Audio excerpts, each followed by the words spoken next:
Fais-toi plaisir, fais-toi plaisir, c'est le mot final. Ok. Salut, c'est Natsu de Fairy Tail. Je suis super content d'être dans la vidéo d'Alexandre. Je m'enflamme! Et yo les Nakamas, c'est Alexandre, j'espère que vous allez bien les gars. Aujourd'hui, nouvelle interview avec un comédien de doublage qui a gentiment accepté de venir tourner avec nous pour vous parler d'un côté en tant que Natsu Dragnir de Fairy Tail, de l'autre côté en tant que Ban de Nanatsu no Taizai, Arnaud Laurent. Bienvenue à toi. Bienvenue à toi. Salut, salut. Comment vas-tu? Bah écoute, ça va très bien. Et toi, ça va? Bah écoute, ça va, je suis comme d'habitude en plein fanboyisme, j'ai le sourire jusqu'aux oreilles. Les amis, je vous jure, quand il parle, c'est exactement la voix de Natsu que j'entends dans les oreilles. C'est un truc de fou. Ah, j'ai des frissons mec, je te jure, je te promets, j'ai des frissons dès le début de la vidéo. Et je pense que les abonnés seront hyper contents de t'avoir. Et bah du coup, est-ce que tu peux te présenter rapidement, parler un petit peu de toi, ton parcours et tout ça, pour que les abonnés te connaissent un peu plus et mettre aujourd'hui un visage et aussi une voix derrière leur personnage préféré quoi. D'accord, donc je m'appelle Arnaud Laurent, je suis comédien depuis longtemps, je fais du doublage depuis 12 ans à peu près, et on me connaît surtout, même 13 ou 14 d'ailleurs, mais chaque année, chaque fois qu'on me redemande, j'oublie de rajouter une année, C'est ça qui me jamais été, ça toujours au même endroit. Oui, c'est ça, à chaque fois, à une époque j'étais bloqué sur 10, maintenant, et donc, et je suis connu, c'est relatif, mais on me connaît notamment pour être la voix donc de Natsu dans Fairy Tail, de Ban dans les Seven Deadly Sins, si on sort un peu des animés, de Leo Fitz dans Les Agents du Shield, ou de Levi Schmidt dans Grey's Anatomy, Alex dans 13 Reasons Why, enfin il y en a beaucoup. Voilà. Donc comment j'en suis venu là? Eh ben j'avais... comment j'en suis venu là d'ailleurs? C'est une bonne question. Il y a un petit blackout dès le début. Alors la raison pour laquelle, ça c'est encore autre chose, mais comment j'en suis venu là? Eh ben j'ai pris des cours de théâtre, j'ai suivi un peu le parcours classique on va dire, j'ai pris des cours de théâtre et après je suis monté à Paris et puis je suis allé démarcher dans les studios d'enregistrement pour pouvoir créer mon réseau et faire du doublage quoi. Bien sûr, voilà. En tout cas, tu as bien réussi, hein, parce que du coup, comme tu as pu le dire, tu as autant un CV intéressant du côté des mangas, des animés, peut-être des films d'animation aussi, et aussi des séries. Donc, tu as quand même un panel qui est quand même assez large, et du coup, c'est aussi ça qui fait ta force, c'est que tu arrives aussi à incarner des personnages qui sont totalement différents. Tu parlais de Alex de 13 Reasons Why, pour ceux qui connaissent un peu la série, c'est totalement différent de ce qu'il peut faire avec Ban ou Natsu, c'est-à-dire ça n'a rien à voir, et c'est assez impressionnant de voir justement que tu as... une personnalité qui est autant malléable, qui arrive à s'adapter à un petit peu tout quoi. Du coup bravo à toi aussi pour cette réussite quoi. Merci beaucoup. De rien. Et donc du coup justement comme tu as incarné principalement, parce qu'en fait ma communauté du coup c'est principalement des mangas, animés, jeux vidéo, avec un public qui est on va dire d'une tranche, je crois ça va peut-être de 12 à 25 ans ou un peu plus, et donc du coup tout le monde te connaît principalement forcément pour Fairy Tail, parce que c'est une grosse partie de la communauté de ma chaîne, pour Nanatsu aussi. Et donc du coup d'ailleurs, est-ce que tu regardes un petit peu des animés, est-ce que tu lis des mangas, est-ce que tu as le temps de le faire en dehors de ton travail? Ou j'ai bugué 3 fois de suite pour le dire. Alors j'ai le temps, mais j'ai un peu, en fait les mangas et les animes, moi je suis une culture anime manga, c'est-à-dire que alors j'ai un certain âge, j'ai 37 ans. Et donc moi, mais ce qui m'a fait aimer ça, c'était à l'époque le Club Dorothée, c'est les Chevaliers du Zodiac, Dragon Ball Z, tout ça. Donc moi j'ai baigné là-dedans. Et après, ensuite à la fac, au lycée à la fac, j'ai commencé à en lire quand ça commençait à vraiment se développer. Donc j'ai lu tout ce qu'il y avait, les Hunter x Hunter, les Naruto, enfin bon, en gros j'en ai lu beaucoup. Et puis depuis quelques années, je me suis un peu calmé parce que il y en a plein et que dès que tu commences à te lancer dans une série, t'en as une vingtaine derrière, donc tu t'arrêtes jamais. C'est clair. Et que j'avais pas forcément le temps, mais parfois j'essaie de me relancer dans des trucs. Mais voilà, mais je suis un grand fan à la base moi des animes et des mangas quoi. Pour moi c'était un rêve ce que je fais sur Natsu, c'était un rêve de gamin de pouvoir le faire. C'était ce que je rêvais de faire quand je voyais le comédien par exemple Eric Legrand qui doublait Seiya dans les Chevaliers du Zodiac. Pour moi c'était un rêve de faire ce qu'il faisait. Crier des pouvoirs, gueuler, s'énerver, ou alors comme dans Nicky Larson, passer aussi du sérieux à la connerie, Natsu est un peu pareil. Ça c'était des trucs que je rêvais de faire et donc voilà, je lis beaucoup d'animes, j'en ai beaucoup vu, j'en ai beaucoup lu, depuis récemment un peu moins. Mais j'ai mes classiques, je suis ultra fan, mon préféré c'est Naruto. Bienvenue au club, Naruto, top 1. Après il y a beaucoup de débats, mais c'est vrai que du coup, je suis d'accord avec toi, parce que du coup c'est vrai que à l'époque, moi j'ai pas connu Club Dorothée, moi je suis la génération 95, du coup je suis la génération d'un petit peu après. Et le Club Dorothée, c'est vrai que ça a un petit peu introduit les mangas, enfin ça a beaucoup introduit les mangas et les animés japonais en France, et que du coup à l'époque t'en avais un petit peu une petite poignée finalement de classiques comme tu dis, que vous avez tous pu découvrir les uns après les autres, puis après t'en as vu arriver petit à petit One Piece, Naruto et tout ça, Hunter x Hunter, et tous les autres maintenant d'aujourd'hui. Et c'est vrai qu'aujourd'hui, nous pour la génération peut-être un peu plus jeune et qui découvre tous les animés à chaque fois avec Netflix, Crunchyroll, ADN, etc. qui nous apportent les animés, c'est vrai que finalement tous les ans on s'en tape au moins 20 de plus à chaque fois minimum, et encore je dis 20 mais c'est bien plus quoi. Du coup le temps que tu veux rattraper ton retard, t'en as déjà au moins 15 ou 50 à rattraper, c'est pas possible quoi. Et je comprends que toi du coup avec l'emploi du temps chargé quand même que t'as, c'est pas possible de te mettre sur les animés les plus longs, même les plus courts finalement. Donc par exemple, One Piece, j'ai toujours voulu un peu m'y mettre. Alors j'avais lu les 20 premiers mangas. Ouais. Et j'avais du mal au bout d'un moment. Je trouvais qu'il y avait trop de choses dans une image, je comprenais plus ce qui se passait, ça me saoulait, donc je me suis arrêté. Je vais me faire peut-être taper, mais bon voilà, ça m'a un peu énervé. Du coup, je me suis dit ce serait plus simple de les voir en anime peut-être. Mais le problème, c'est quand j'ai vu qu'on était à 800 épisodes, je me suis découragé. J'avais pas envie de me lancer. Ouais, c'est qu'il y a beaucoup de haches. Après, c'est vrai que One Piece, il y a beaucoup de hors-sujet et tout ça. Hors-série, hors-série. Et du coup, le problème, c'est que ça vient un petit peu gonfler les chiffres. Du coup, il faut aller sur Wikipédia, regarder la liste en rouge-orange, lesquels il faut pas regarder. C'est ça. Mais c'est vrai que c'est ce que je faisais à l'époque pour Naruto. Ouais, Naruto chaque fois qu'il y avait des hors-séries, j'arrêtais de les regarder puis je reprenais quand ça recommençait. Naruto, c'est clair, quand tu vois la première saison, elle fait 210 épisodes, mais ça s'arrête, on va dire, à l'épisode 130, un truc comme ça. Du coup, le reste, c'est que du HS. Shippuden, t'as énormément de HS. Et c'est vrai que quand tu t'y places, quand tu te poses tranquille sur le manga, ça passe plus ou moins. Et c'est vrai qu'après, t'as des mangas qui, dans leur début, ont pas les dessins aussi détaillés qu'aujourd'hui, pas aussi beaux, un peu moins brouillons. Et c'est vrai que c'est un petit peu chaud de s'y mettre quand en plus t'as pas trop le temps. Et il y a beaucoup. En plus, One Piece, c'est quand même assez exigeant. Il faut quand même le suivre. Faut pas oublier des détails parce que tu les revois peut-être 50 tomes plus loin. Et du coup, quand tu t'en rappelles, c'est magnifique quoi. C'est un manga, faut s'y investir de ouf. Et peut-être SNK et tout ça. Tu suis en ce moment l'Attaque des Titans un peu alors, Attaque des Titans, comme je double dedans, j'avais commencé un peu à regarder. Ouais, et en gros, j'ai suivi ce qui Ouais, je double Bertolt dedans. Donc, comme souvent, quand on double nous dans les animes ou les séries, si on regarde pas le produit à côté, on voit que les parties de notre personnage. Donc, je connais globalement ce qui s'est passé pour Bertolt, mais au niveau de l'histoire du reste, jusqu'à la saison 3, je ne sais pas du tout ce qui se passe et ça m'intéressait bien. Donc, je sais que ça fait partie des trucs que je pense si on a un reconfinement ou des conneries comme ça, je commencerai, je regarderai, parce que 3 saisons, c'est pas énorme, ça peut se voir assez vite. C'est pas énorme. En plus, SNK, je peux dire que quand tu commences un épisode, tu ne t'arrêtes plus jusqu'à la fin normalement. Parce que c'est tellement. J'avais englouti la première saison. Tu vois, en fait, c'est l'effet, on va dire, de la hype un peu du public et tout. Et c'est aussi un petit peu l'effet où le truc qui prend tellement une grande ampleur, c'est tellement beau à regarder que tu t'arrêtes pas, il y a tellement une tension particulière. Et justement, en parlant de tension, justement, tu fais bien de rebondir là-dessus. Est-ce que tu as déjà ressenti une tension, du moins une pression pour incarner un personnage? J'imagine que pour Natsu, on t'a quand même dit Fairy Tail, c'est un gros morceau au Japon, c'est quand même un morceau assez solide. Est-ce que tu avais une petite pression pour incarner le personnage principal en fait?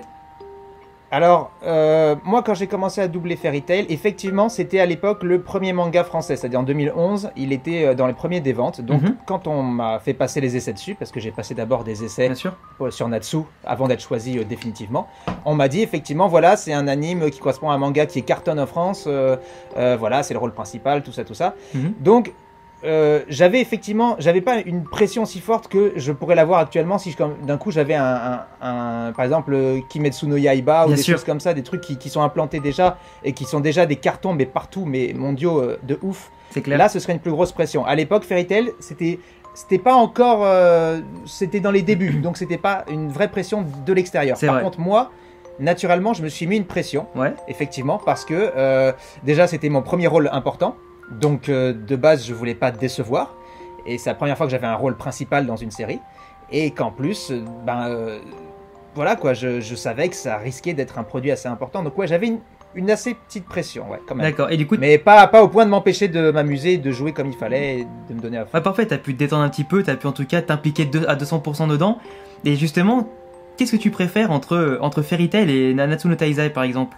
Genre incarner un personnage plus comme Natsu, qui va être vraiment fou dans sa tête, qui va être d'un coup, comme tu disais, sérieux, mais plus souvent dans l'amusement, la recherche du combat, la progression, ou un mec comme Ban, par exemple, qui est, tu sais, il a un petit peu le péché qui le caractérise, il a en tout cas sa badassitude, son côté un peu roublard, enfin, tu sais, qu'est-ce que tu préfères entre cette personnalité de Ban ou celle de Natsu, par exemple? Ou l'histoire fait globalement? Déjà entre les deux Natsu c'est beaucoup plus moi, c'est-à-dire que naturellement en tant que comédien il y a on a ce qu'on appelle des emplois, c'est-à-dire qu'il y a des rôles qu'on aura de facilité à doubler ou à jouer, et des rôles qui sont plus loin de nous. Donc Natsu, c'était moi, globalement, au niveau de l'énergie. Donc j'ai pas eu à chercher grand-chose, je me suis donné à fond, j'avais mes ruptures, j'allais au taquet dans toutes les émotions, j'étais bien, j'étais à l'aise. Ban, justement, la première fois que je suis arrivé sur le plateau pour Ban, quand le DA m'a dit voilà c'est lui que tu vas doubler, et qu'à côté tu sais t'avais Meliodas, qui est quand même un peu plus le héros de shonen de base, et je me suis dit j'ai été surpris, je me suis dit c'est marrant qu'il pense à moi sur ce rôle là et pas sur celui de Meliodas par exemple. Et donc je me suis dit ok bah on va tenter, et je vais être honnête Ban, j'ai eu beaucoup de mal au début parce que c'est quelque chose qui est beaucoup plus loin de moi donc il a fallu que j'aille chercher justement que je sorte de ma zone de confort et que j'aille chercher autre chose, et après la première session d'enregistrement j'étais pas du tout satisfait, j'aimais pas du tout ce que j'avais fait, et j'avais très très peur de ce qu'allait donner la VF. Et comme quoi, on peut se tromper parce que au final, après, plus tard, quand la VF est sortie, j'ai eu plein de compliments. Et moi, j'étais très surpris parce que d'un point de vue intérieur, quand j'ai joué, j'étais pas à l'aise, j'avais du mal. Mais bon, j'ai fait au mieux, et je me suis donné à fond, et le résultat fait que. Mais voilà, si vraiment j'ai une préférence, Natsu, c'est mon pote. C'est mon meilleur ami, j'arrive, c'est moi, je double et je suis dedans, j'ai rien à faire. C'est comme si t'enfilais une chaussette, quoi, c'est pareil, c'est genre t'y vas. Exactement, c'est ça. C'est t'as des rôles, j'ai pareil sur Grey's Anatomy par exemple, le rôle que je double de Schmidt, et ben c'est pareil, c'est moi, c'est-à-dire que j'ai pas à aller chercher quelque chose, je le double, il est en face de moi, je le double et ça va nickel.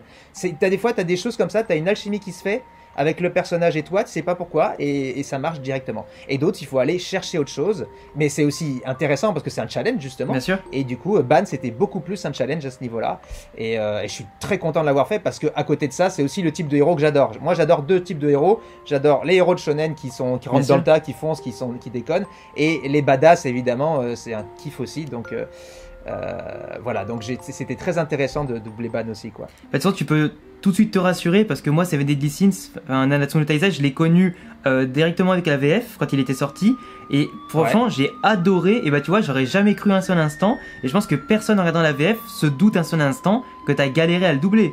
Parce que moi, quand je l'ai vu en VF, je sais pas, je me suis dit, c'est trop stylé. Tu sais, moi, Ban et King, c'est mes deux personnages préférés de Nanatsu. Et bah franchement, tu vois, tu sens pas j'allais dire une gêne, tu sens pas une frustration, tu sens pas, tu sais, un manque de confiance en soi. Franchement, tu vois, c'est aussi ça ta force finalement en tant que comédien, de réussir à jongler entre les personnalités. Et du coup, je pense que autant que moi que les abonnés, on peut te dire bravo parce que la performance, elle est là, quoi. C'est exactement ça. En fait, ce que tu touches du doigt, notre travail, et c'est le travail aussi de sportif ou autre. Un sportif, quand tu vois pas l'effort, c'est là où tu te dis que c'est ouf. Bah oui, c'est quand ça. Tu vois pas que c'est difficile ce qu'il fait, alors qu'après toi, quand tu essaies de faire, ok, d'accord. C'est exactement ça. C'est exactement ça. C'est le même principe pour nous. Il faut que le résultat, on n'ait pas eu l'impression qu'il y ait eu de l'acharnement, du travail derrière. Il faut qu'on ait les résultats qui nous viennent comme ça et qui nous éblouissent.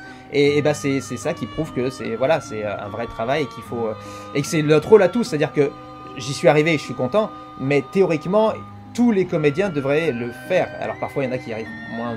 Même sur certains rôles un peu moins bien, mais c'est une espèce de charte, on est obligé de le faire, c'est notre taf. Puis en plus il y a un challenge, si ça marche, c'est tant mieux. C'est aussi un challenge personnel de réussir à sortir de sa zone de confort et finalement d'arriver à s'approprier des choses pour élargir votre panel, et finalement ça peut que vous rendre meilleur en fait.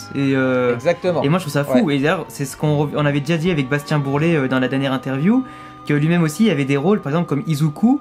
Il avait du mal à le jouer parce qu'il aime pas du tout le personnage de base, il n'aime pas trop sa personnalité, ça lui ressemblait pas du tout. Mais finalement, il a réussi à parfaitement s'imprégner quand même du personnage, à sortir de sa zone de confort et bien sûr de se l'approprier parfaitement au point d'avoir une VF de My Hero Academia qui est quand même très performante, tu vois.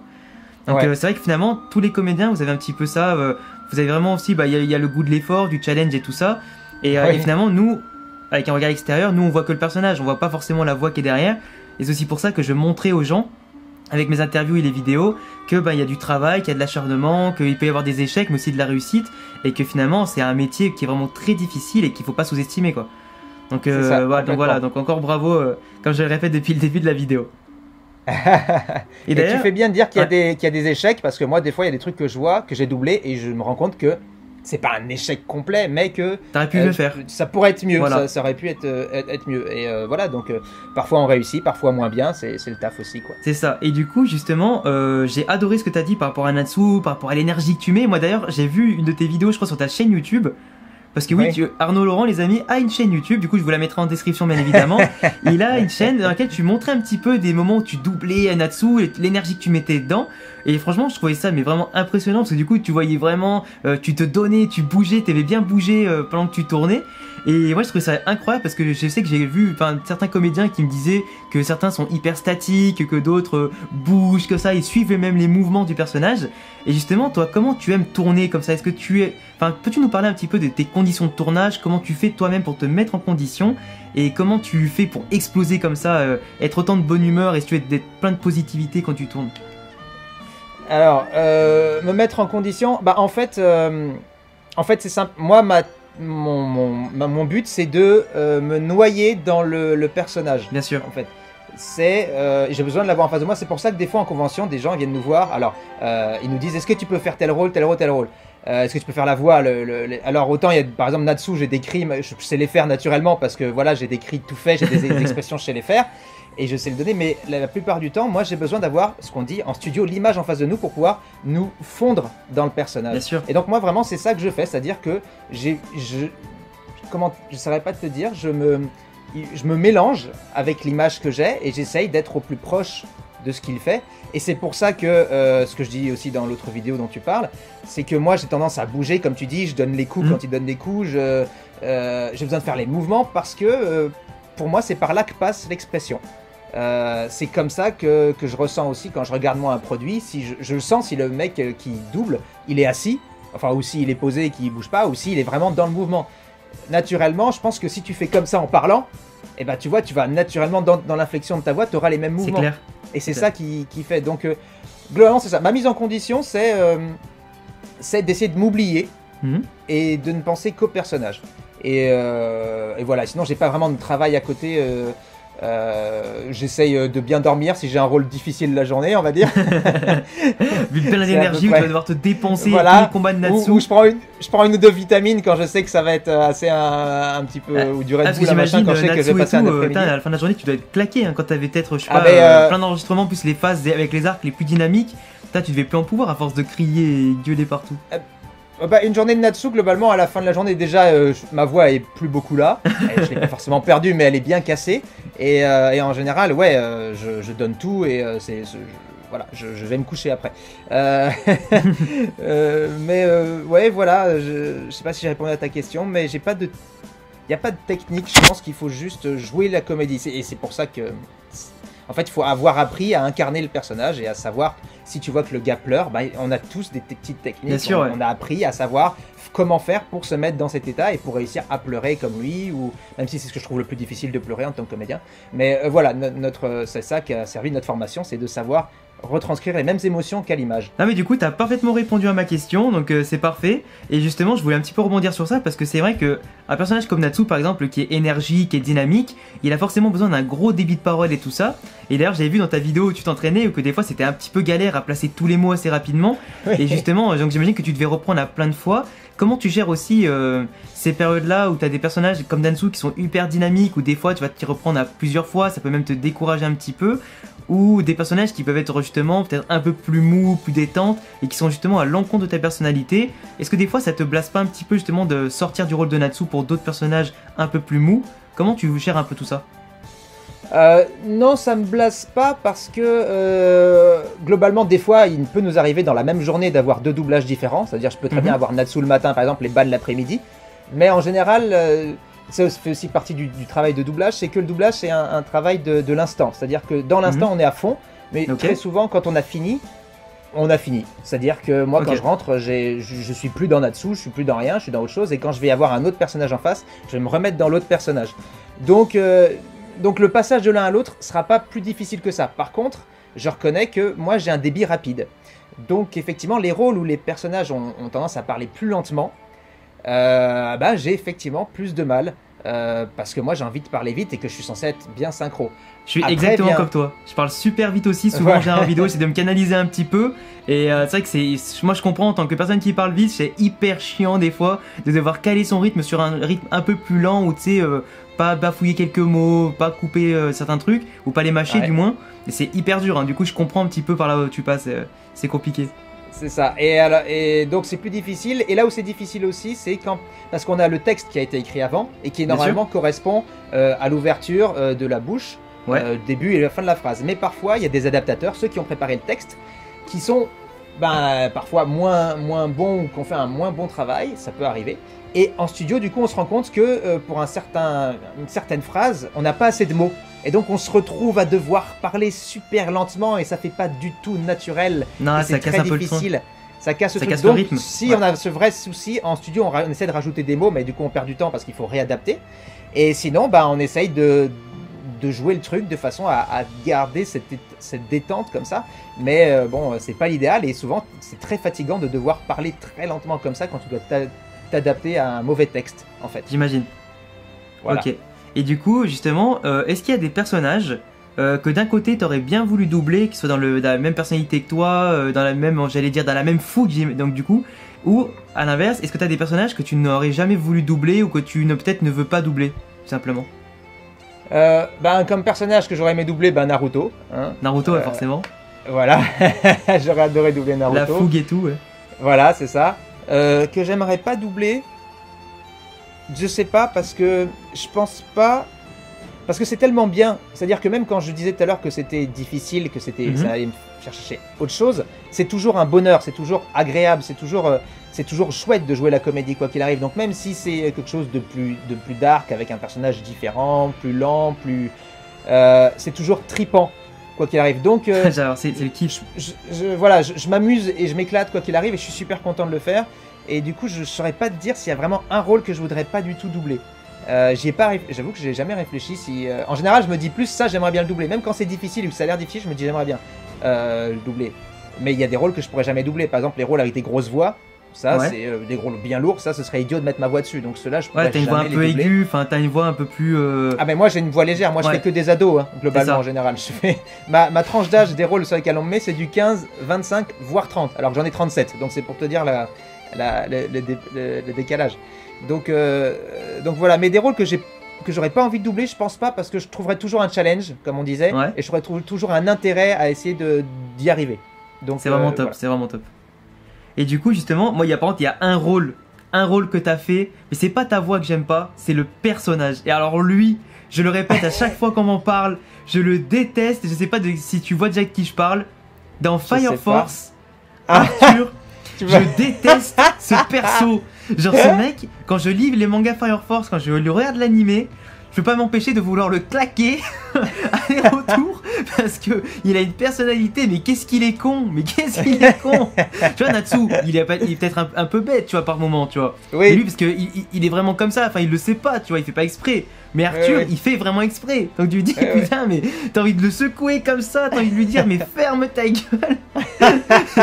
Et du coup, quand je réécoute même la VO, la VF, j'ai envie de le prendre comme ça et de le baffer, quoi. Est-ce qu'on t'a déjà fait des remarques un petit peu comme ça sur Arthur et trucs comme ça? Non, pour l'instant, Fire Force, la VF est très récente, quoi. Elle est sortie lundi, donc elle est récente, ouais, la VF, c'est vrai. Ouais, elle est récente. Et donc je n'ai eu que des bons retours, tout le monde était content, mais après c'était des personnages des gens qui aimaient déjà bien Arthur à la base et qui m'aimaient bien aussi en tant que comédien de doublage, donc globalement ça matche bien, ouais. Voilà, le mix se faisait bien. Maintenant, effectivement, j'ai pas encore eu de personnes qui m'ont dit qu'ils pouvaient pas supporter Arthur, mais je peux comprendre parce que c'est vrai qu'il est assez horripilant comme personnage. Mais c'est tout.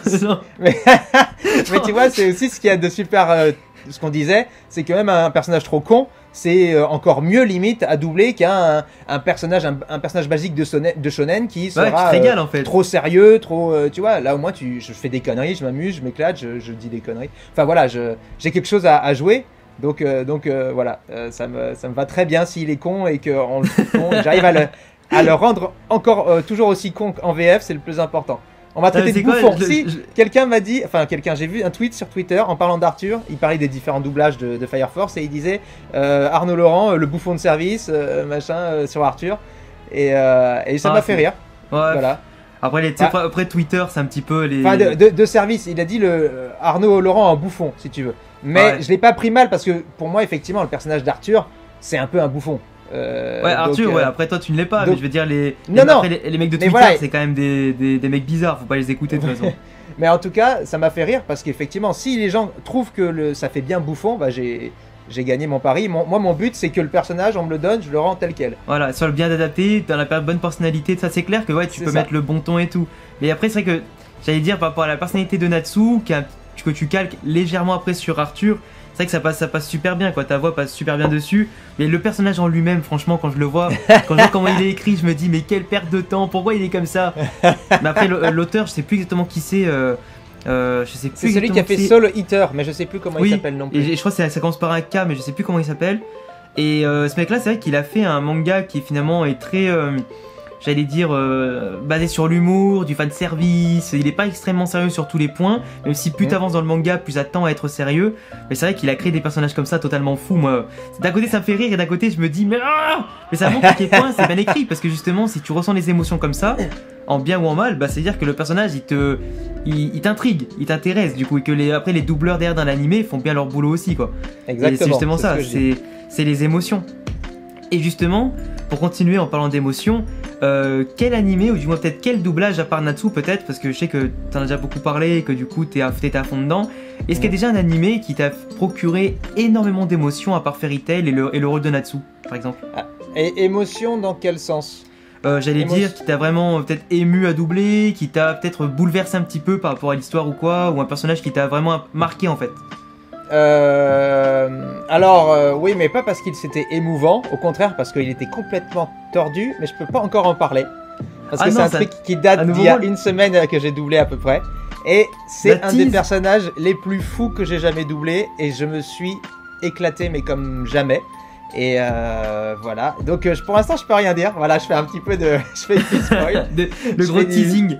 Je fais du teasing de ouf, mais quand il sortira j'en reparlerai, et c'est devenu un de mes meilleurs souvenirs de doublage, ce doublage là, parce que vraiment le personnage est dingue, mais dingue de chez dingue, et que c'était un plaisir immense à faire. Et voilà, donc celui-là m'a créé une grande émotion. Et sinon dans des émotions plus tristesse, j'ai rarement pleuré en voyant un personnage en fait que j'allais doubler en studio. De l'émotion, oui, de toute façon on est obligé de retranscrire les émotions, bien sûr, mais de vrai qui m'est vraiment ému, que j'ai doublé, ben il y en a pas tant que ça. Naruto, j'ai chialé ma race, mais j'ai pas doublé dedans. Mais Naruto, à plusieurs reprises, j'ai chialé vraiment comme un fou. Naruto, j'ai eu des émotions de malade sur Naruto. J'ai des points très précis, de moments précis. Alors, je vais en parler en tant que fanboy, pour une fois.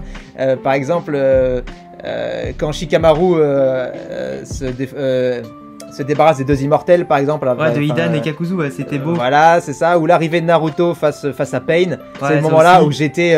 c'était des trucs... voilà, et les premiers épisodes de Naruto aussi, avec Zabuza et tout ça, avec Zabuza, voilà, je chiale. Globalement, moi, je chiale facilement. Donc, en regardant, que j'ai doublé, je pense que je les ai pas assez... j'ai pas pu les voir assez extérieurement pour pouvoir vraiment avoir l'émotion, si tu veux. La plupart des trucs, je les ai pas suivis depuis le début Fairy Tail, j'ai suivi que Natsu, et j'ai pas suivi toute l'histoire. Donc, il y a plein de choses qui m'ont échappé. Et donc, je pense que je suis passé à côté de certains trucs niveau émotion pour d'autres rôles ou pas.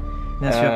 Par contre, par exemple, la mort d'Ignir, j'espère que je ne spoil personne, mais ça fait un certain temps maintenant. Non, ça fait quand même longtemps, s'ils n'ont pas vu, c'est leur faute. Voilà, la mort d'Ignir, je pense que j'aurais été sûrement plus ému si je l'avais vu sans doubler dedans. D'accord, ok. En tant que personne extérieure qui découvre pour la première fois l'animé. Mais là, comme c'est vrai que c'est dans le travail, j'ai pas eu cette émotion-là. La seule fois où j'ai pleuré en studio avant de doubler quelque chose, et c'était sur les Agents du Shield, c'était il y a un an environ, et c'était une scène très émouvante. Et avant de la doubler, j'ai pleuré, vraiment. Et c'était très compliqué de doubler derrière. Tu m'étonnes, mais en même temps, c'était un moment où le personnage pleurait aussi, donc ça m'a aidé aussi en même temps. Mais voilà, c'est une des seules fois où j'ai vraiment été ému en studio au point d'en arriver là. Sinon, après, rigoler, être touché ou faire des oh comme ça m'est arrivé souvent. Mais l'émotion, vraiment, émotion pure, j'en ai pas eu, je crois. D'accord, ok. Et du coup, c'est super intéressant en tout cas, tout ce que tu nous as dit par rapport à ton rôle, par rapport à ton parcours, par rapport à tes ressentis finalement avec tes personnages et ton métier. Et justement, pour terminer quasiment, est-ce que peux-tu nous en parler un petit peu de tes projets que tu as en 2021? Pas forcément donner des noms, mais est-ce que tu as des projets vraiment particuliers? Est-ce que tu as déjà des tournages de prévus? Est-ce que tu as déjà de gros animés de prévus aussi? Alors là, il y a un gros animé que j'ai fait, c'est celui dont je parlais, mais je peux pas en parler pour l'instant. Bien sûr. Voilà. On va sûrement avoir la suite de Fire Force. Il y en a certains d'autres, mais je peux pas encore le dire, qui existent déjà, qu'on va continuer à doubler. Il y a des projets qui arrivent. Il y a des trucs qui arrivent pour 2021. Mais c'est quand même assez calme. On en parlait un peu en privé. Actuellement, le milieu du doublage est un peu touché par le corona aussi. Enfin, par le coronavirus. La Covid, voilà. Je sais plus. En fait, actuellement, on est un peu dans la période où tous les arrêts de tournage qu'il y a eu l'an dernier arrivent actuellement en studio au moment où on devrait les doubler. Donc en fait, il y a une espèce de creux de travail dans le doublage, et donc c'est un peu compliqué ces temps-ci, donc c'est difficile de te dire si pour les projets ou pas. On est maintenant un peu comme tout le monde, c'est-à-dire qu'on attend de voir venir comment va être l'année 2021. Je pense que tout ce qui va être animation, création de voix française, tout ça, ça va continuer. Parce qu'il n'y a pas besoin de comédiens live, quoi. Mais tout ce qui est séries et films, pour l'instant, c'est assez compliqué, donc on sait pas trop. Mais j'ai pas de vrai gros truc, il y en a un vrai gros truc qui va arriver, mais je peux rien dire pour l'instant. D'accord, ok, on dit rien, faut pas que t'aies des problèmes avec les clauses de confidentialité, tout ça. On se calme. Mais moi, c'est bien, c'est-à-dire qu'au moins, techniquement, tu vas avoir quand même du boulot dans l'année, du coup, t'es pas excessivement touché non plus par le Covid, t'auras quand même des choses pour rebondir, donc c'est cool, on est content pour toi. C'est gentil. Et du coup, pour terminer la vidéo, est-ce que tu pourrais nous faire une ou deux petites répliques de Natsu? Bien sûr que je peux le faire. Alors attends, qu'est-ce que tu veux? Tu veux un... On va crier une petite attaque, ou peut-être après à côté, je sais pas, une petite réplique que t'as en tête, peu importe. Fais-toi plaisir, fais-toi plaisir, c'est le mot final. Ok. Salut, c'est Natsu de Fairy Tail. Je suis super content d'être dans la vidéo d'Alexandre. Je m'enflamme. Poids d'acier, du dragon de feu. C'est génial. Ça, c'est magnifique. Ça va filer des frissons de ouf. Et là, je suis... abonnés... De quoi? Là, je suis à 10% de ce que je donne en studio. À 10% seulement? Je pense, ouais, en studio, quand on crie vraiment sur Natsu, c'est beaucoup plus, ouais. Putain, dans un studio, ça va être incroyable. Moi, franchement, mon kiff un jour, ce serait vraiment d'assister à un tournage sur les plateaux un petit peu comme ça, parce que ça doit être incroyable, ça doit déborder d'énergie et tout. Enfin, ça va être incroyable. J'aimerais trop un jour y assister. C'est une tuerie rien que là en conversation Discord. Donc j'imagine pas en vrai, quoi. C'est ouf. Alors, en tout cas, merci, mec. Merci. C'était vraiment un bon moment. En tout cas, les amis, j'espère que cette petite interview de Arnaud Laurent vous a plu. J'espère que vous avez pu apprendre plein de choses sur lui, apprendre plein de choses aussi sur le métier, encore une fois, des comédiens de doublage. J'espère aussi, Arnaud, que cet entretien t'a plu, enfin cette interview t'a plu, et que peut-être tu pourras revenir avec nous dans une autre vidéo. Ouais, avec plaisir, ouais, c'était cool de pouvoir parler comme ça du métier. C'est toujours chouette de parler du métier, et puis en plus avec des fans d'anime, c'est vachement bien aussi. Puisque j'en suis à moi-même, donc... Entre fans, on se comprend. Moi-même, je suis un gros fanboy forcément de sa voix, parce que moi j'ai grandi avec Fairy Tail en VF et tout ça. C'est une grosse partie de ma vie, Fairy Tail, c'est une grosse partie de ma chaîne YouTube aussi. Et tout le temps, je défends Fairy Tail sur les réseaux. Enfin, c'est vraiment une grosse partie de mon côté fanboy de manga et tout. Donc je te remercie vraiment pour tout le travail que tu as fait, pour tout le temps que tu nous as accordé. Et en tout cas, je remercie aussi les abonnés qui ont suivi la vidéo. Et si jamais ça vous plaît, abonnez-vous, cochez la cloche, et c'est de gros pouces bleus autant pour Arnaud que pour moi. Vous aurez d'ailleurs le lien de tous ses réseaux. Le lien de tous ses réseaux et de sa chaîne en description pour que vous puissiez aller voir son travail, lui parler éventuellement en dehors des réseaux pour apprendre à le connaître un peu plus. Je vous remercie les amis et à bientôt pour de prochaines vidéos. Ciao. Salut.